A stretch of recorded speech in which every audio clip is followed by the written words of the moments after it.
Hello friend, how is it going? Welcome back to Auto Resource YouTube channel.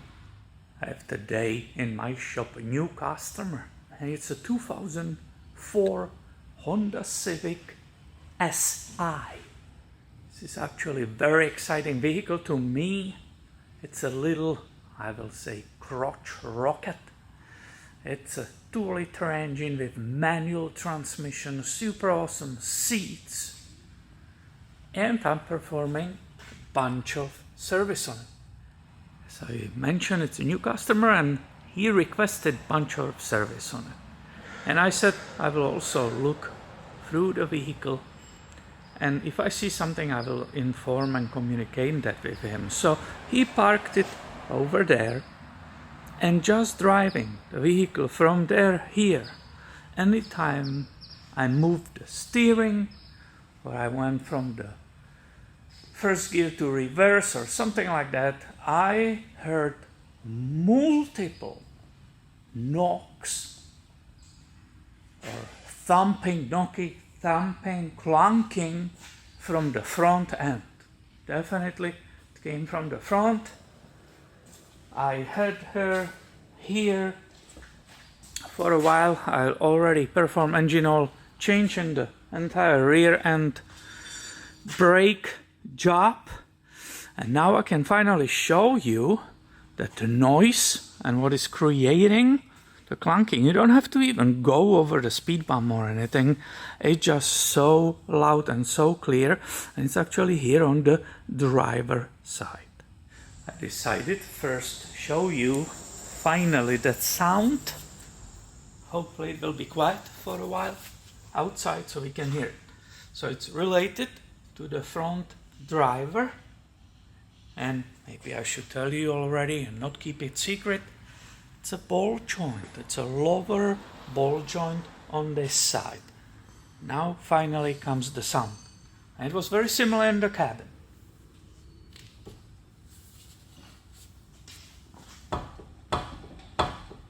That's the best way to grab it and show it to you.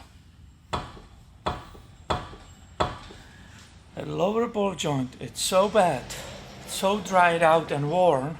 It's a huge play. I will show you in just a second.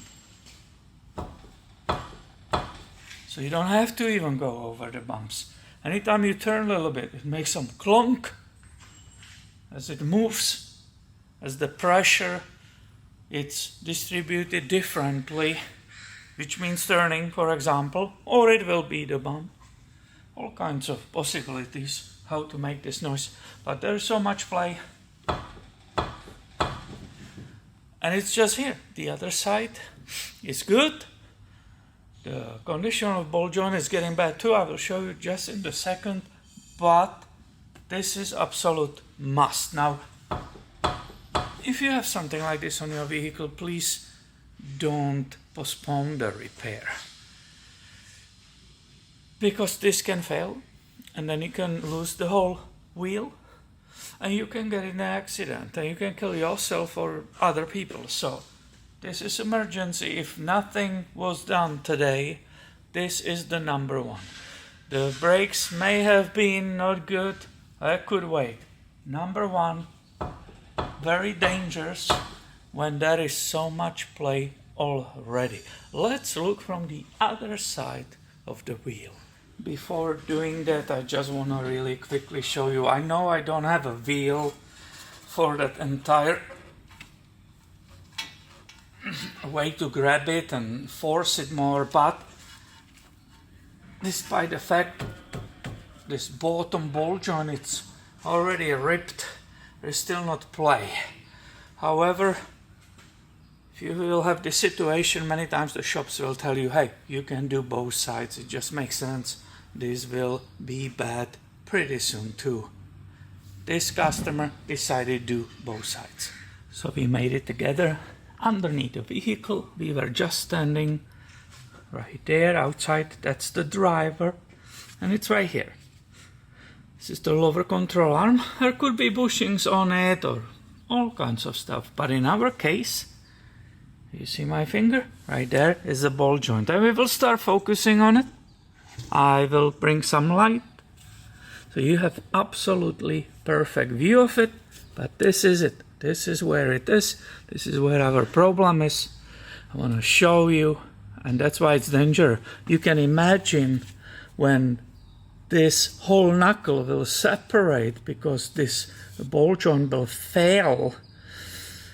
If this part separate while you are driving, well, you will rip all of that. That will just travel away. It will damage the body of the vehicle and so on. So very, very important to fix this. Let me start using that pull on it.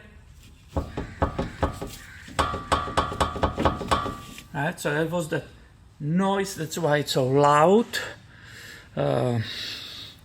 Sometimes bringing the flashlight, the light, it's not so successful, but maybe in our case we actually have to have it or not. I'm just trying to show it to you as perfect as possible. I will bring the light. I guess it's no-brainer. It doesn't look natural, but it's a no-brainer. So guys, here we have lower ball joint. It's pressed in here in this knuckle. Obviously the CV axle right above it. It's in the way of removal and replacement, so you have to take apart all of it. But let's just look. Since I already have approval to replace this part, there should be a rubber protective boot, and that boot is shredded. So let's go together, rip it into pieces, remove it, and observe the part which is bad, so everybody can understand why I'm making such a big deal of this situation. So look, I didn't need a knife even or anything, and this should be all perfectly lubricated, and that's all a long time gone. And look at it play. And this is the problem, guys, because when this will pop out of there, bye-bye driver side wheel and everything.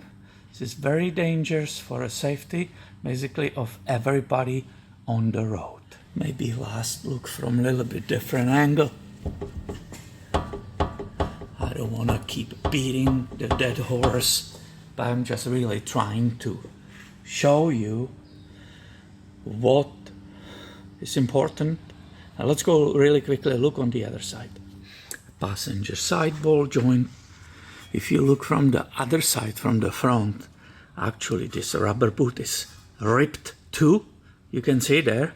However, I already show you when I grabbed that brake rotor, there's a zero play yet on this one. I mentioned it to the customer, to the owner of the vehicle. I said, hey, it's up to you. The minimum is the driver's side ball joint that has to be done. This one, it's optional, it's up to you. What do you want to do? He said, hey, I have a budget for it, so let's replace both sides today. I normally work on Toyotas. There's not much excitement in their lineup. I think this old Civic Si 3-door, it's called 3-door because it's a hatch. I think it's super cool and exciting. Obviously, this is not modern muscle car with a V8 rumble, but honestly, if I could buy one, I will not think twice and I will just go for it if it was for the right price. This one has pretty high miles, 188,000 miles, and I just want to show you a little bit around. Shockingly, this is made in UK. So the VIN number which is there, I don't want to show it, but here is the VIN number which local USA Honda dealer doesn't recognize. It's not in their system. You cannot search the parts on this through their computers. I didn't know that. I just learned it today. Leather steering wheel with red stitching. Leather seats partially with red stitching. Look at those seats. This is a really nice. Obviously fat people like me don't fit in it, but I will still buy it That will be another motivation. Finally lose some weight, don't you think? Really pretty funny. Shift knob also, there is a leather and the red stitching. So I think this is incredible. I absolutely dig it. I would love to own one of those as a car driving to the shop, to the work and back. Why not? I just like cars. Look how practical it is. How much stuff you can put in this little hatch. Cool. I think very cool vehicle. 188,000 miles. I cannot really tell you more details because this is the first time today when I'm working on it. I can wait after I put these new brakes, all change and we'll fix all these things. I can't wait to go finally on the test drive and feel the car. But apparently these are super fun to drive. I hope you find this video helpful. If you do, please give it a thumb up and stay tuned. I have way more coming your way soon. Thank you for watching and have a great day, my friend.